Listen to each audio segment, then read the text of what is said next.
Welcome to G news. నేను సమన్విత. ముందుగా headlines.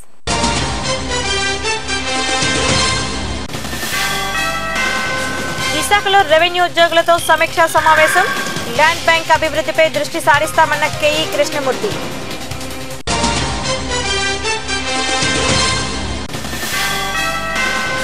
కాకినాడలో ఘనంగా ప్రారంభమైన ఆక్వాకల్చర్ ఎగ్జిబిషన్. కార్యక్రమాన్ని ప్రారంభించిన వ్యవసాయ శాఖ మంత్రి ప్రత్తిపాటి.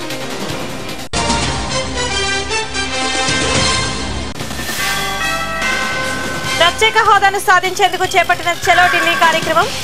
రాష్ట్రపతి ప్రధాన మంత్రులను కలవనున్న కాంగ్రెస్ నాయకులు.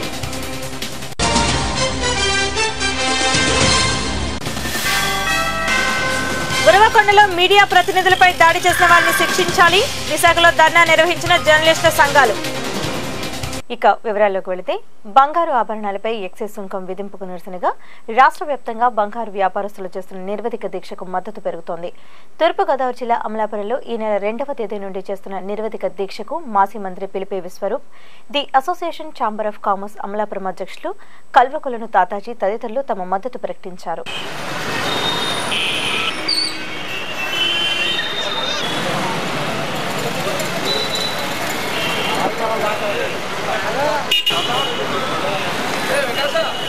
న్యాయమైన కోరికని అసెంబ్లీ కూడా తెలుసు కాబట్టి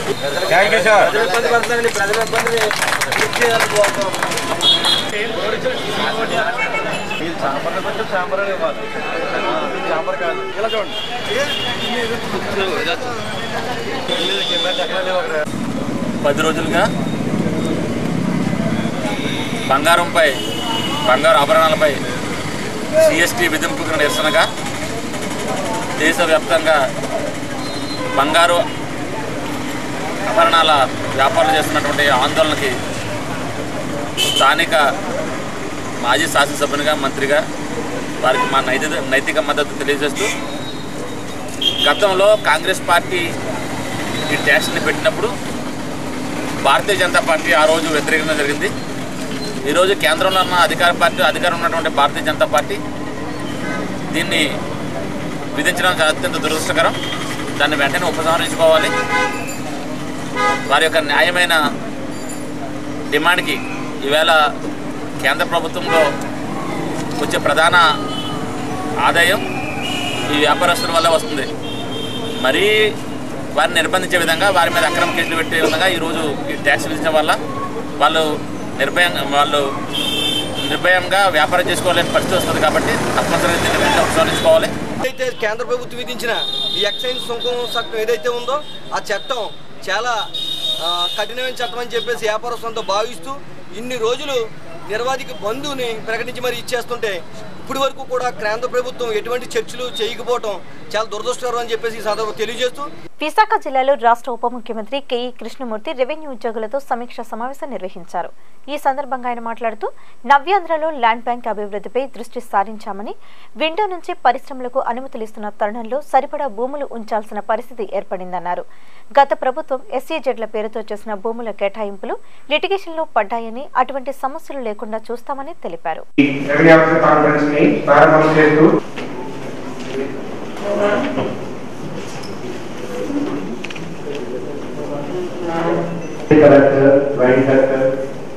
మీ చుట్టూ, మీ ఆఫీసు చుట్టూ తిరుగుతున్నటువంటి కొంతమందిని మీరు ఆఫీసులో అలౌ చేయొద్దండి. ఓన్లీ క్యాడర్ను లేకపోతే మీ ఆఫీసు వారిని అలౌ చేయండి. దాంతో మన ఆఫీసు రెవెన్యూకు ఎటువంటి విమర్శలు రావని మాత్రమే నేను మనవి చేసుకుంటున్నాను. ఈఆర్ఓలు వాళ్ళు యాక్చువల్గా తాము పనిచేసే చోట కనీసం 2 రోజులన్నా ఉండాలి. కానీ ఒక్క రోజు ఉండి కూడా ఉండరు. పొద్దున పోతారు, సాయంత్రానికి వాపసు వస్తారు. దానివల్ల రైతు ఇబ్బంది పడుతూ ఉన్నాడు. అతనికి చూపించవలసినటువంటి కార్యక్రమం అంతా కూడా సరిగ్గా చేయలేకపోతున్నాడు ఈఆర్ఓ. ఈ రిజర్వేషన్ల ప్రాధాన్యత కూడా తగ్గిపోతా ఉంది దీనివల్ల. అందుకోసమే మేము సర్వే డిపార్ట్మెంట్ లో దాదాపు 375 ఈటీఎస్ మిషన్లు కొన్నాం.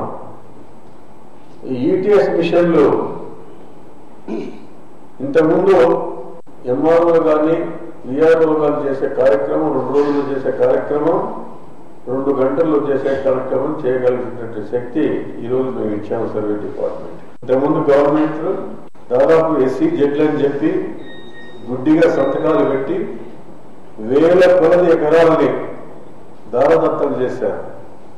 ఆ ఎకరాలన్నీ కూడా బ్యాంకులో మార్టగేజ్ చేసి లోన్స్ తీసుకొని ఆ సెజ్జులో ఒక కొట్టం కానీ, ఒక ఫ్యాక్టరీ కానీ, ఒక ఎంప్లాయ్మెంట్ కానీ ఏది కూడా ఇవ్వలేకుండా ఈరోజు లిటిగేషన్లో పోతున్నారు.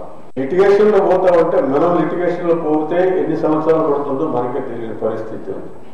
అందుకోసం మేము ఒక అగ్రిమెంట్ చేశాం.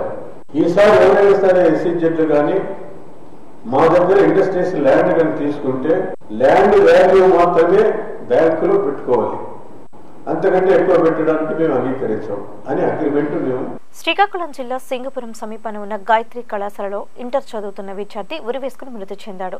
టిట్లాగర్ ప్రాంతం కలకత్తాకు చెందిన ఇనుపన సాయిరాజ్ శ్రీకాకుళం జిల్లా మున్సిపల్పేటలో గల గాయత్రి కళాశాలలో ఇంటర్మీడియట్ హాస్టల్లో ఉంటూ చదువుతున్నాడు. ఏమైందో ఏమో కానీ బాత్రూంలో ఉరివేసుకుని తనువు చాలించాడు.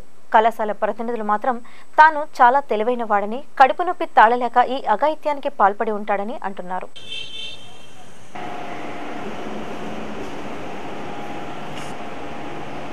మా కాలేజీలోనే ఇంటర్మీడియట్ చదువుతున్నాడండి. వాడు పరీక్షలు బాగా రాశాడు.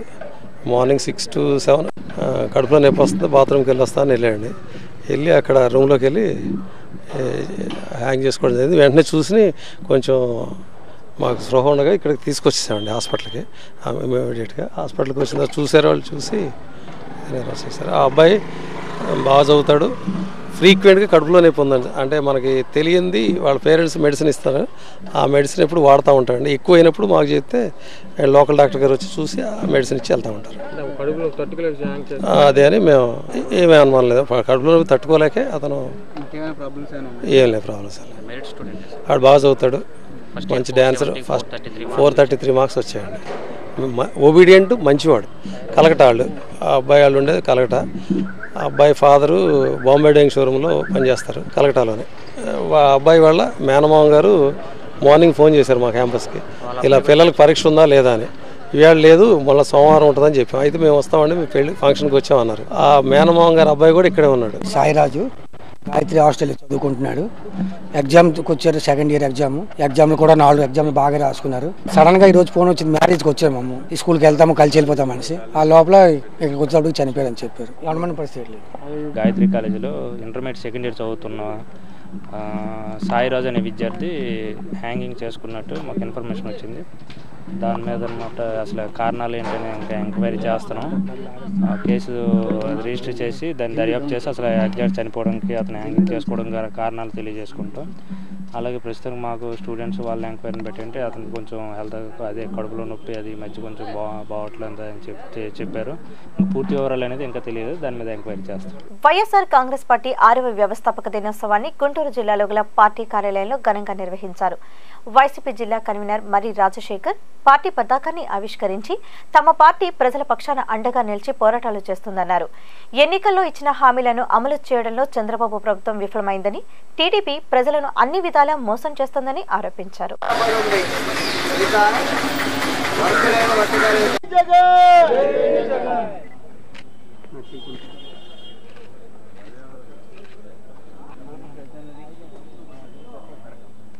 5 సంవత్సరాల కాలంగా జగన్మోహన్ రెడ్డి గారు ప్రజల పక్షాన పోరాడి ప్రజల సమస్యలను వెలుగులోకి తీసుకొచ్చి ఎన్నో కష్ట నష్టాలకు వచ్చి ప్రజల కోసం పోరాటం చేస్తున్నటువంటి పార్టీ వైఎస్ఆర్ కాంగ్రెస్ పార్టీ.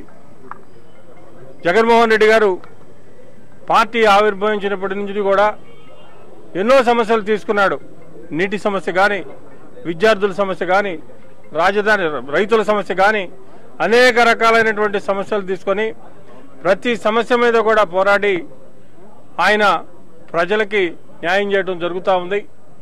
ఈరోజు ప్రధాన ప్రతిపక్షంగా అసెంబ్లీలోనూ బయట కూడా వైఎస్ఆర్ కాంగ్రెస్ పార్టీ శాసనసభ్యులు మరి వైఎస్ఆర్ కాంగ్రెస్ పార్టీ నాయకులు జగన్మోహన్ రెడ్డి గారి నాయకత్వంలో ప్రజా సమస్యల మీద అలుపెరగని పోరాటం చేయడం జరుగుతూ ఉంది.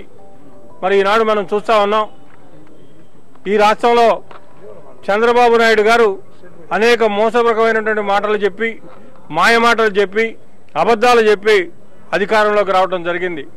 ప్రజలకు చేసినటువంటి నయవంచన అంతా ఇంత కాదు. అతని మోసపు మాటలు నమ్మి అందరూ కూడా మోసపోవడం జరిగింది. మరి ఈ పరిస్థితుల్లో ఆయన ఇచ్చినటువంటి వాగ్దానాలన్నీ కూడా అమలు జరపాలని చెప్పి వైఎస్ఆర్ కాంగ్రెస్ పార్టీ జగన్మోహన్ రెడ్డి గారి నాయకత్వంలో పోరాటం చేయడం జరుగుతూ ఉంది. తూర్పుగోదావరి జిల్లా కడియం మండలం దొళ్ల గ్రామంలో మండల స్థాయి టీడీపీ సమావేశాన్ని ఏర్పాటు చేశారు. ఈ సందర్భంగా కడియం మండలం టీడీపీ అధ్యక్షులు మార్గాని సత్యనారాయణ మాట్లాడుతూ అన్ని రాష్ట్రంలో రక్షణ వ్యవస్థను బలోపేతం చేయాలని మరింత విస్తృత ప్రచారం చేపట్టాలని పార్టీ నాయకులకు, కార్యకర్తలకు సూచించారు. ఈ కార్యక్రమంలో తెలుగుదేశం పార్టీ నాయకులు, కార్యకర్తలు పాల్గొన్నారు.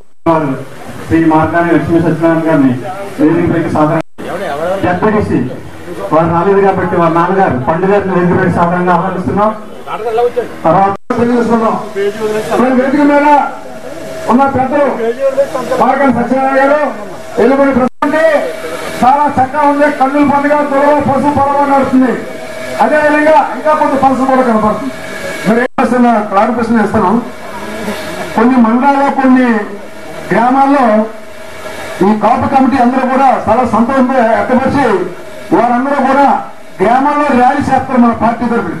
అదేవిధంగా ఈ కాపు కమిటీ కూడా మన మండలంలో ఏదో రోజు భారీ ఎత్తున పెడతామని ఆశించి దీన్ని మనం ఒక 100కైనా చేస్తే ఇప్పుడు మళ్ళీ 2వ విడతలో మళ్ళీ కొన్ని చేద్దామని చెప్పడం జరిగింది.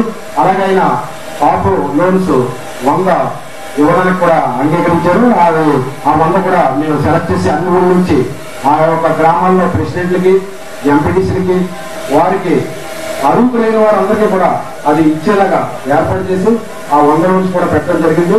చిత్తూరు జిల్లా కుప్పంలో ఓ రైతు సైకిల్పై వెళ్తుండగా కరెంటు స్తంభం నుండి తెగిపడి ఉన్న కరెంటు తీగ తగిలి షాక్తో అక్కడికక్కడే మృతి చెందాడు. ఎన్నిసార్లు అధికారులకు చెప్పినా పట్టించుకోకపోవడం వల్లనే ఈ ప్రమాదం సంభవించిందని స్థానికులు చెబుతున్నారు. స్థానికులు అందించిన సమాచారం మేరకు పోలీసులు కేసు నమోదు చేసి దర్యాప్తు చేపట్టారు.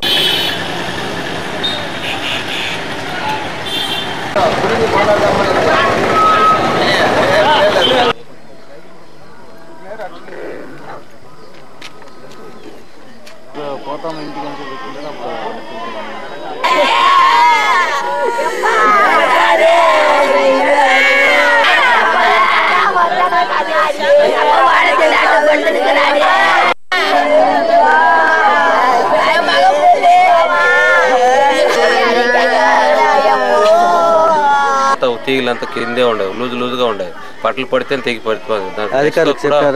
లేదు, వాళ్ళకు చెప్తాడు, ఎవరు పట్టించుకోవాలి సార్. వాళ్ళు ఎవరు ఎంత ఆ మార్గాల చుట్టూ ఆడ చూడే వైర్లు తన్నగా అట్లే ఉంది తప్ప వాళ్ళు చేసే అవకాశం ఏదీ లేదు. అప్పుడు వాళ్ళే కట్టుకోండి, విలేజ్ వాళ్ళే రైతులే కట్టుకుంటారు. ఇప్పుడు వైర్లనే తగ్గిపోతే ట్రాన్స్ఫర్ ఆఫీస్ కట్ చేసుకున్నారు. వీళ్ళు ఎవరు పట్టించుకోలేదు, అధికారులు మట్టుకు ఎవరు పట్టించుకోలేదు. అధికారులు ఎవరికి పట్టించుకోలేదు. చెప్తే కూడా ఎప్పుడో వాళ్ళు సెటిల్ అయ్యానే వస్తారు. వచ్చే రోజు చెప్పు పానం పోయినకి ఏముంటుంది. అనంతపురం జిల్లా బురవకొండలో మీడియా ప్రతినిధులపై జరిగిన దాడిని ఖండిస్తూ నిరసనగా విశాఖ జిల్లాలో జర్నలిస్టులు ఆందోళన బాటపట్టారు. ఏపీయూడబ్ల్యూజే ఆధ్వర్యంలో విశాఖ కలెక్టరేట్ ఎదుట ధర్నా నిర్వహించి దాడులకు పాల్పడిన బాధితులను వెంటనే అరెస్ట్ చేయాలని డిమాండ్ చేశారు. ఇదే విధంగా చింతపల్లి, పాడేరు, చోడవరం జర్నలిస్టు సంఘాల నాయకులు అధికారులకు వినతి పత్రాలు అందించారు.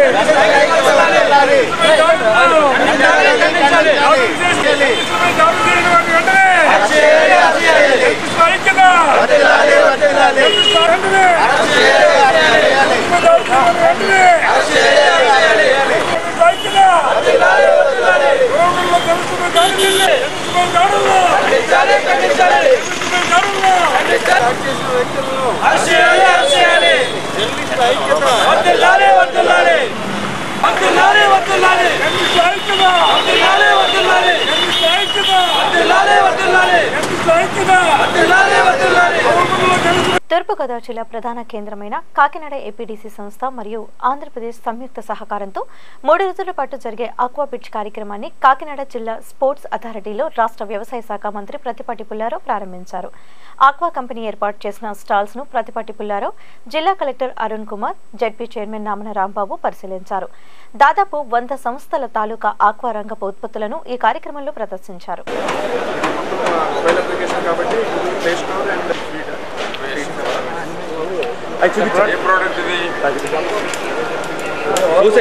సార్ ఓకే థ్యాంక్ యూ అంటే టోల్ ఫ్రీ నెంబర్ ఇచ్చారా? టోల్ ఫ్రీ నెంబర్ మీ ప్రోడక్ట్స్ ఏమన్నా కట్ చేయండి సార్ సార్ కొంచెం బ్యాక్ ఉన్న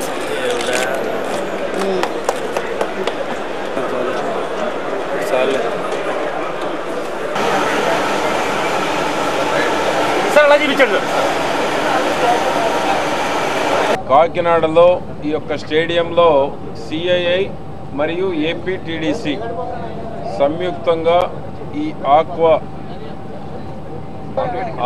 బిజ్ 2016 ఈరోజు ప్రారంభించడం జరిగింది. దీనికి స్థానిక శాసనసభ్యులు గౌరవనీయులు వెంకటేశ్వరరావు గారు, గౌరవనీయులు జిల్లా పరిషత్ చైర్పర్సన్ పెద్దలు రాంబాబు గారు, మా కమిషనర్ గౌరవనీయులు రామశంకర్ నాయక్ గారు, కలెక్టర్ గౌరవనీయులు అరుణ్ కుమార్ గారు, ఇక్కడికి విచ్చేసినటువంటి రైతు సోదరులందరూ కూడా ఈ యొక్క ఎగ్జిబిషన్ అందరూ కూడా సద్వినియోగం చేసుకోవాలి. ఎందుకంటే మీడియా మిత్రులందరూ కూడా నమస్కారాలు.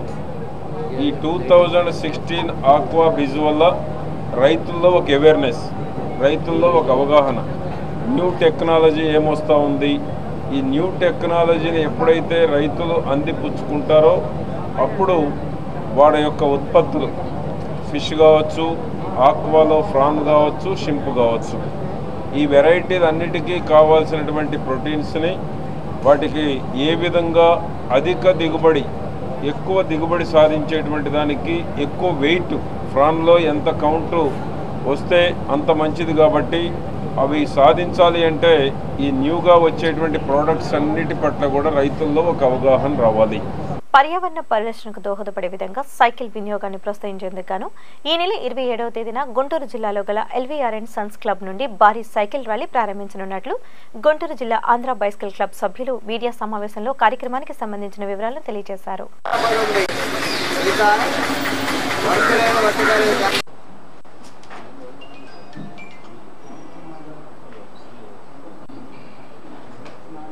మార్చి 27వ తేదీ ఆదివారం ఉదయం 6 గంటలకి ఎన్టీఆర్ స్టేడియం దగ్గర ఎల్వీఆర్ అండ్ సన్స్ క్లబ్ దగ్గర మొదలై ఇక్కడ నుంచి Sankara Vilas lodge centre, Sankara Vilas, over bridge, తర్వాత Ramesh hospitals, collectorate, Kankaragunta bridge, తర్వాత స్తంభాల గరువు, స్వామిదేడు స్తంభాల గరువు, గుజ్జనగుల్ల నుంచి మళ్ళీ విద్యానగర్, కొట్టిపాడు మీదుగా మళ్ళీ ఇక్కడికి వస్తుంది. It will be around 10 km. రెగ్యులర్గా ఇక్కడ ఆఫీస్ ఉంటుంది, ఎవరో అందుబాటులో ఉంటారు, ఎవరు వాళ్ళ పేర్లు రిజిస్టర్ చేసుకోవచ్చు. అదేవిధంగా ఏంటంటే సొంత సైకిళ్ళు లేనటువంటి వాళ్ళు, సైకిల్ అసిస్టెన్స్ కావాల్సినటువంటి వాళ్ళు మరింత ముందుగా ఒక 3-4 days ముందు వరకు వాళ్ళు కనుక నేమ్స్ ఎన్రోల్ ఉంటే సైకిల్స్ ఎన్ని ప్రొవైడ్ చేయగలుగుతాము, ఎన్ని అకామిడేట్ చేయగలుగుతాము అనేటువంటి ప్రయత్నం చేస్తున్నారు. విజయవాడలో మున్సిపల్ కార్పొరేషన్ వాళ్ళు 450 సైకిల్స్ ఇచ్చేశారు. గుంటూరు కార్పొరేషన్ కూడా కమిషనర్ గారు లేరు, డిప్యూటీ కమిషనర్ గారు వారు ఈ ఫాలోఅప్లో ఉన్నారు, ఏం చేయగలుగుతారు ఏంటనేది. దీనికి సంబంధించినటువంటి ఎటువంటి ఎంట్రన్స్ ఫీజు లేదు, ఎనీబడి ఏ ఏజ్ గ్రూప్ వాళ్ళైనా పార్టిసిపేట్ చేయొచ్చు. అందరికీ క్యాప్స్ ఇస్తాము, టీ-షర్ట్స్ ఇస్తాము, పార్టిసిపేషన్ సర్టిఫికేట్. శ్రీకాకుళం జిల్లా కేంద్రంలో గల సాయి కృష్ణ జూనియర్ కళాశాలలో నూతనంగా ఐఏఎస్ఐ కోర్సులను జిల్లా జాయింట్ కలెక్టర్ పి రజనీకాంతరావు ప్రారంభించారు. ఈ సందర్భంగా ఆయన మాట్లాడుతూ ఈ కోర్సుల వలన ఉద్యోగ అవకాశాలు పెరుగుతాయని, ప్రస్తుతం మారుతున్న కాలానికి అనుగుణంగా ఈ కోర్సులు ఉపకరిస్తాయని, విద్యార్థులకు దీనిపై అవగాహన కల్పించాలని తెలిపారు.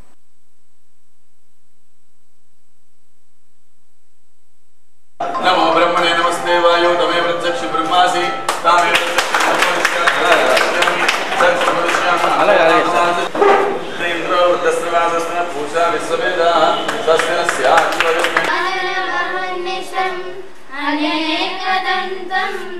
డబ్బుతో మంచి ఆలోచనతో మంచి పుస్తక నమ్మకం ఉంచి ముందుకు రావడానికి ప్రయత్నం చేస్తున్నారు ఇప్పటికే. ఈ విద్యార్థులు నిజంగా కామర్స్ విద్యార్థులు, ఎకనామిక్స్ విద్యార్థులు, మ్యాథమెటిక్స్ విద్యార్థులు వీరందరికీ కూడా చాలా మంచి అవకాశం ఇది. ఎందుకంటే మన ప్రధానమంత్రి నరేంద్ర మోడీ గారి ప్రభుత్వం వచ్చిన తర్వాత కేంద్రంలో ఈ కంపెనీ సెక్రటరీస్, అలాగే మన ICWU గ్రాడ్యుయేట్స్ వాళ్ళకి కూడా చాలా చక్కటి అవకాశాలు వస్తున్నాయి. ప్రతి కంపెనీలో 5 కోట్లు టర్నోవర్ దాటిన ప్రతి కంపెనీలో కూడా ఒక చార్టర్డ్ అకౌంటెంట్ని కంపల్సరీగా నియమించుకోవాలి. ఇంతకుముందు ఆడిట్ రిపోర్ట్ ఉంటే సరిపోయేది కంపెనీ సెక్రటరీని.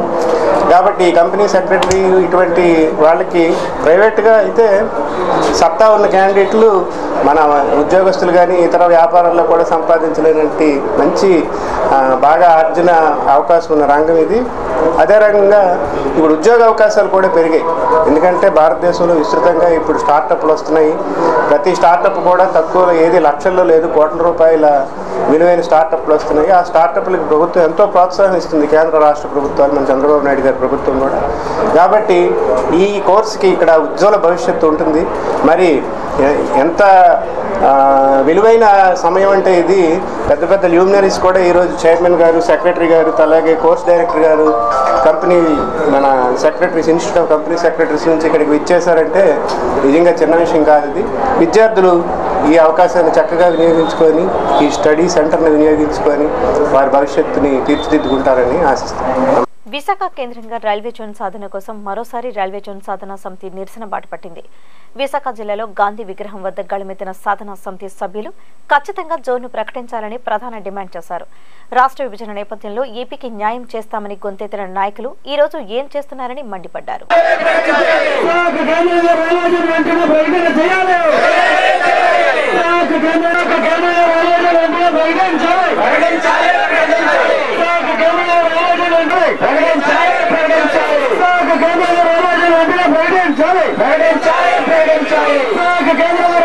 సమావేశాలు విశాఖ కేంద్రంగా రైల్వే జోన్ అంతా ప్రకటించాలి. పార్లమెంట్ సమావేశాలు విశాఖ కేంద్రంగా రైల్వే జోన్ అంతా ప్రకటించాలి. ప్రస్తుత పార్లమెంట్ సమావేశాలు విశాఖ కేంద్రంగా రైల్వే జోన్ అంతా ప్రకటించాలి. బీజేపీ ప్రభుత్వంలోకి రాకముందు విశాఖలో రైల్వే జోన్ ఏర్పాటు చేయాలని పోరాడారు. మేనిఫెస్టో, ఎన్నికల మేనిఫెస్టోలో ప్రకటించడం జరిగింది. అధికారంలోకి వచ్చి 20 మాసాలు అయింది. అయినా కానీ బడ్జెట్ మొన్నే రైల్వే బడ్జెట్ ప్రవేశపెట్టారు. వీటన్నిటిలో కూడా ముండి చేయి చూపించడం జరిగింది. విశాఖలో రైల్వే జోన్ గురించి ఊసనేది లేదు. అలాగే దీనికోసం కమిటీ అనేది భారతదేశంలో స్వాతంత్రం వచ్చిన తర్వాత రైల్వే జోన్లు ఏర్పడినప్పుడు ఏ సందర్భంలో కూడా ఒక కమిటీ అనేటువంటిది వేయలే. ఈసారి కమిటీ అనేది వేశారు. కమిటీ రిపోర్ట్ ఇచ్చింది. ఆ రిపోర్ట్ ఏమిటనేటువంటిది ఇప్పటికి కూడా బయట పెట్టడం అనేటువంటి జరగలేదు. అందువల్ల రైల్వే రిజర్వేషన్ బోర్డు అనేది ఇక్కడ ఏర్పడితే జోన్లో ఖచ్చితంగా రిక్రూట్మెంట్ అనే దానికి అవకాశం అనేది ఉంటుంది. అందువల్ల కనెక్టివిటీ అభివృద్ధికి అవకాశం ఉంటుంది. వీటన్నిటి కూడా పక్కదారి పెట్టించి ఈ ఆంధ్ర రాష్ట్రానికి ఈరోజు జోన్ లేకుండా విశాఖ కేంద్రంగా జోన్ ఏర్పాటు చేయకుండా ప్రభుత్వం నిర్లక్ష్యంగా వ్యవహరించడాన్ని ఖచ్చితంగా అఖిల పక్షాలందరం కూడా దీనికి వ్యతిరేకంగా పోట్లాడుతున్నాం. గతంలో కూడా పోట్లాడాం. బడ్జెట్ సందర్భంగా మా నిరసన తెలియజేయడం జరిగింది. రైల్వే జోన్ సాధించే వరకు కూడా అనేక రూపాల్లో ఈ పోరాటం కొనసాగుతుందని రాష్ట్ర ప్రభుత్వాన్ని, కేంద్ర ప్రభుత్వాన్ని హెచ్చరిస్తున్నారు. ఉత్తరాంధ్ర రాయలసీమకు ప్రత్యేక ప్యాకేజీ ప్రకటించాలని కోరుతూ జిల్లాలో గల మట్టి నీరును తీసుకుని చలో ఢిల్లీ కార్యక్రమాన్ని చేపట్టారు గుంటూరు జిల్లా కాంగ్రెస్ పార్టీ నాయకులు. ఈ సందర్భంగా పార్టీ నాయకులు జేడీసీలు మాట్లాడుతూ ఇచ్చిన హామీలను ప్రభుత్వం వెంటనే నెరవేర్చాలని కోరడానికి ఈ కార్యక్రమాన్ని చేపట్టినట్లు తెలిపారు. ఢిల్లీ బయలుదేరి గుంటూరు జిల్లా యాత్ర జయప్రదం కావాలని ప్రత్యేక హోదా సాధిస్తాం సాధిస్తాం సాధిస్తాం సాధిస్తాం. దానిలో 6 అంశాలు చెప్పారు ప్రధానమంత్రి గారు. అప్పటి ప్రధానమంత్రి గారు నిండు సభలో, రాజ్యసభలో అందరి సాక్షిగా, అన్ని పార్టీల నాయకులు, అన్ని రాష్ట్రాల నాయకులు సాక్షిగా చెప్పింది ఏమిటంటే పోలవరం 7 మండలాలు ఆంధ్రప్రదేశ్ తరలిస్తాం. ఒకటి, అయ్యే ఖర్చంతా భరించి మేమే ఖర్చు పెట్టి అది యాక్ట్లో ఉన్నది మళ్ళీ ఆయన మళ్ళీ చెప్పారు. రెండవది, ప్రత్యేక తరగతి హోదా, స్పెషల్ కేటగిరీ స్టేటస్ ఇస్తాము.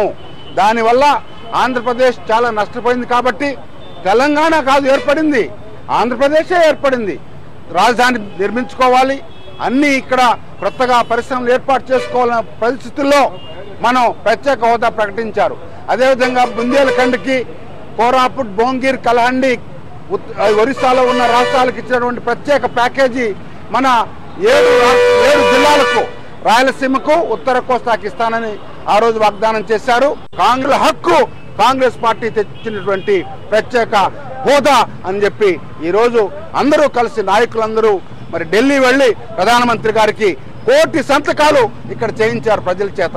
అది కాకుండా మట్టి నీరు మాకేదో డబ్బులు ఇస్తారని రాజధాని ఫంక్షన్ రోజు అందరూ అనుకుంటే యమునా నీరు పార్లమెంటు మట్టి ఇచ్చారు. దానికి ప్రతిఫలంగా మేము కూడా మాది కూడా బంగారు మట్టే, మాది కూడా బంగారు నీళ్లే, గోదావరి కృష్ణ అమూల్యమైనటువంటి నీళ్లు అని యమునాకు తోడు మా నీళ్లు కూడా ఉంచుకోండి స్వామి అని చెప్పి మీరు చెప్పింది చేయండి. పశ్చిమ గోదావరి జిల్లా పాలకొల్లులో న్యాయ అవగాహన ర్యాలీ జిల్లా అదనపు జడ్జి కళ్యాణరావు పర్యవేక్షణలో జరిగింది. ఈ ర్యాలీలో పలు స్వచ్ఛంద సంస్థలతో పాటు ప్రభుత్వ రంగ సంస్థల ఉద్యోగులు పాల్గొన్నారు. గాంధీ బొమ్మ సెంటర్లో ఏర్పాటు చేసిన ఈ సభలో జడ్జి మాట్లాడుతూ చట్టాలపై సామాన్యులకు అవగాహన కల్పించే దిశగా ఈ ర్యాలీని చేపట్టినట్లు వివరించారు.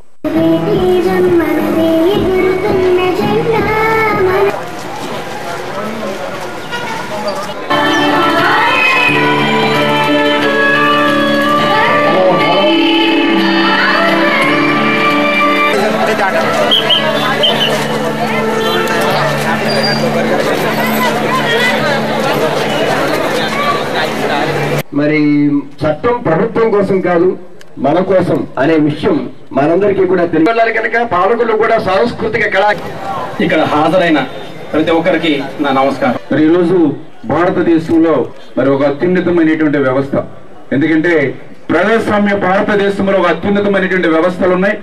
అటువంటి వ్యవస్థలలో మరి అత్యంత ప్రాధాన్యత కలిగినటువంటిది, ప్రాముఖ్యత కలిగినటువంటి వ్యవస్థ న్యాయ వ్యవస్థ అనేటువంటి విషయం మనందరికీ కూడా తెలుసు.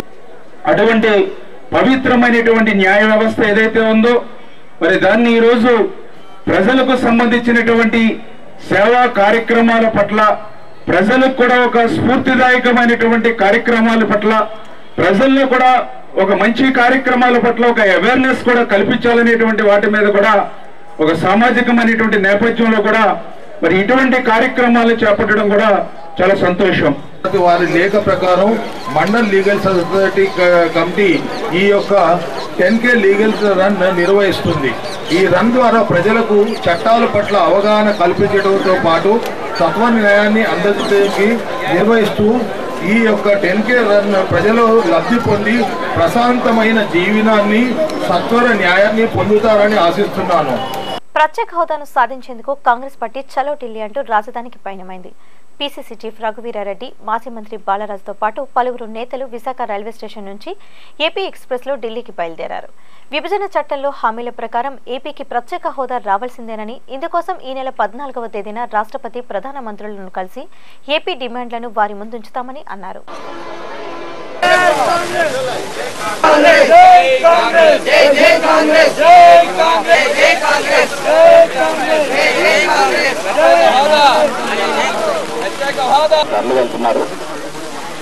తరగతి హోదా ఆంధ్రుల హక్కు. అది సాధించడానికి విశాఖపట్నం నుంచినే ఈరోజు చలో ఢిల్లీ ఏపీ ఎక్స్ప్రెస్లో బయలుదేరుతా ఉన్నాం. 1 కోటి సంతకాలు ప్రజల ద్వారా సేకరించినటువంటిది, అలానే మట్టి సత్యాగ్రహం ద్వారా సేకరించినటువంటి మట్టి నీటిని ఢిల్లీకి తీసుకెళ్తా ఉన్నాం. ఆనాడు విశాఖ ఉక్కు ఆంధ్రుల హక్కు అని ఆంధ్రప్రదేశ్ ప్రజలందరూ కూడా ఏ విధంగా అయితే పోరాడి సాధించుకున్నామో అదే స్ఫూర్తితో విశాఖ నుంచినే ఈరోజు బయలుదేరి ప్రత్యేక హోదా ఆంధ్రుల హక్కు అని మొత్తం రాష్ట్ర ప్రజల గుండె చప్పుడును, 5 కోట్ల ప్రజల గుండె చప్పుడును ప్రధానికి, కేంద్ర ప్రభుత్వానికి వినిపించడానికి మేమందరం కూడా వెళ్తా ఉన్నాం. ఇవి ఈ బులెటిన్ అప్డేట్స్.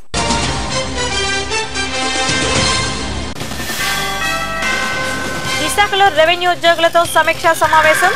ల్యాండ్ బ్యాంక్ అభివృద్ధిపై దృష్టి సారిస్తామన్న కేఈ కృష్ణమూర్తి.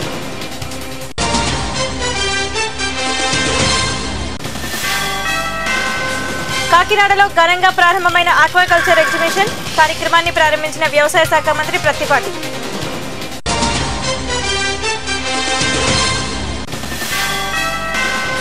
ప్రత్యేక హోదాను సాధించేందుకు చేపట్టిన చలో ఢిల్లీ కార్యక్రమం. రాష్ట్రపతి ప్రధాన మంత్రులను కలవనున్న కాంగ్రెస్ నాయకులు.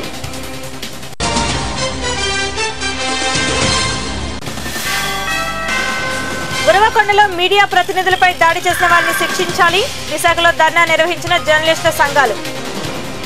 మరిన్ని అప్డేట్స్ తో మీ ముందుంటాం. Keep watching J news. ఇది ప్రజాగళం.